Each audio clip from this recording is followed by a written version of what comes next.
If you are starting a brand new clip art store, you've never done it, and you want to use AI tools to create your beautiful clip art and get it up and running on Etsy, then I have the perfect first product for you.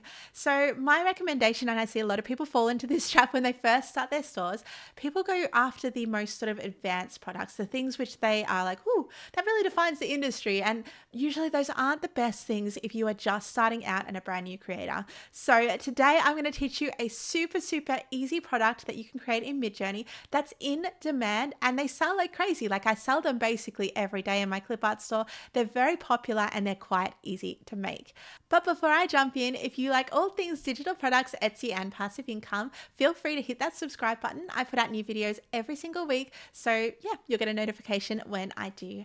Now let's jump across to the screen share. I'm really excited to show you in Midjourney today how I would go and create a texture pack. So texture packs they're very easy because you don't need to take the backgrounds off them. You really only need to upscale them to be able to sell them in a pack.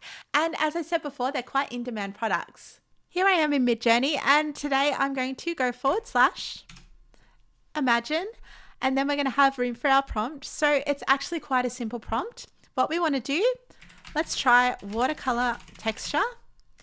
We want to add a color. So let's even do 2 colors. Let's do green and blush pink. We might add in the term neutral as well, and that will put like a little bit of a golden sort of feel in there.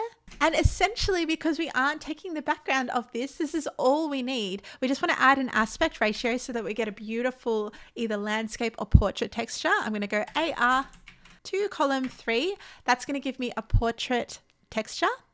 And I'm going to go -- repeat 10. I'm going to approve it. Beautiful. You can see here we've already got quite a lot to choose from.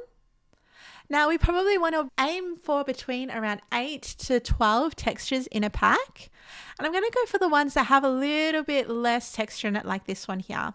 So I'm going to go upscale on this one here. This one here is quite lovely. Now, the reason I like to go for ones that have a little bit less texture is my background is in stationery design.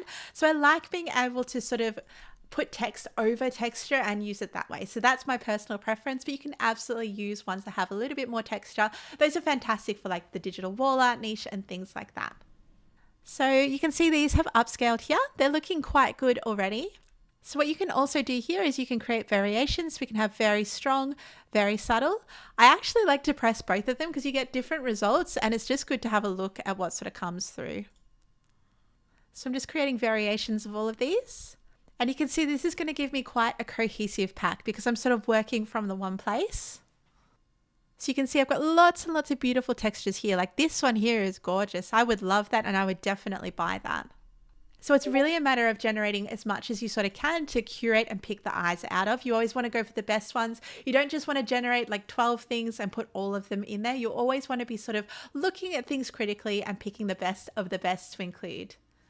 Now, in terms of how we would make something like this sellable, you do need to upscale it. So I personally use a tool called Topaz. I find it's really good for bulk upscaling. Another great one is My Designs. This is it here, and they have the option to also remove the background, which is really cool. This is a paid tool as well though.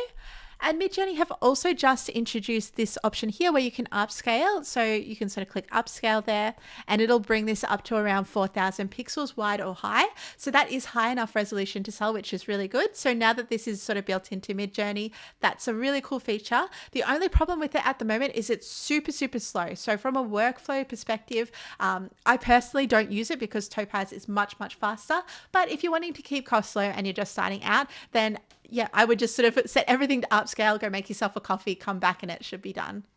So I hope that you enjoyed this. This is really the very best first product if you're wanting to start a clip art store. It is a fantastic one, and yeah, you can just sort of go in, play around. It doesn't have to be a watercolor texture as well. Other things that you might like to sort of generate are like wood textures, marble textures, material. Alcohol ink is a very popular one. There's lots and lots of different textures available, and what I would do as well, I'd have a look on Etsy and Creative Market, sort of get your brain thinking about what is currently being looked for and searched for, and what things things you can find on these platforms that are selling. So I hope you enjoyed this quick video. My name is Jessa and I put out new videos on digital products, Etsy and passive income every single week. So feel free to subscribe. I really appreciate your time and I will see you guys soon. Thank you for watching. Bye for now.